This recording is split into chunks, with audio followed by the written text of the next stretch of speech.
為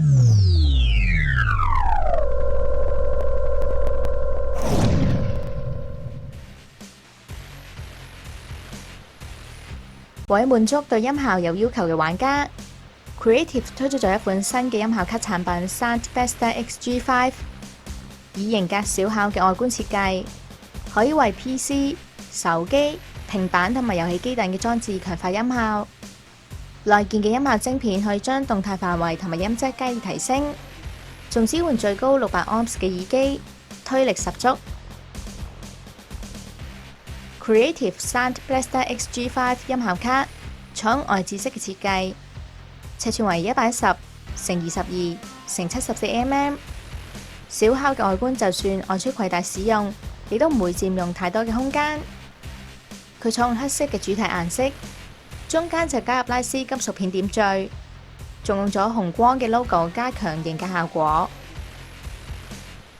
機身備有多序接口同埋音效調校鍵。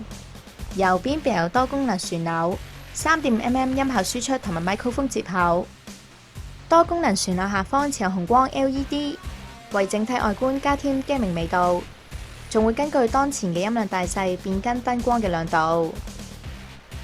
擴充支援方面，機身左邊提供多序接口，包括光纖同埋 3.5mm 音源輸出輸入、USB device 輸入同埋 micro USB 功能埠。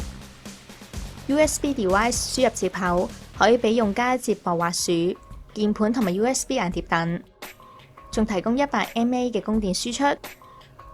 至於 micro USB 接口就主要用嚟連接 PC、Mac、PS4 或者 Xbox 等裝置。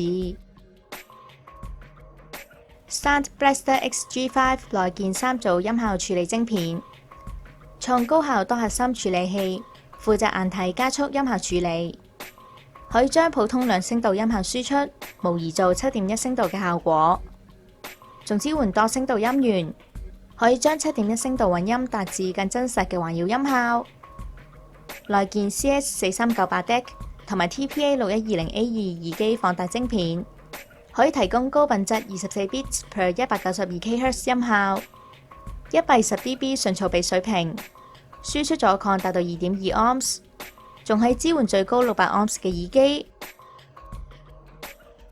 Creative 仲提供咗完整版嘅 Blaster X Acoustic Engine Pro 軟體俾用家微調音效，內建3個預設嘅設定檔，等用家可以根據需要透過機身嘅 SPX 鍵進行調校。此外，用家亦都可以透過 Acoustic Engine 自定各類型嘅聲音效果。軟件入面亦都提供咗3項嘅音效預覽，俾用家即時聽到效果。同時為咗強化遊戲時嘅音效體驗，特設嘅 Scout 模式，等玩家喺視線以外亦都可以聽到敵軍嘅聲音，遊戲時候就更加得心應手。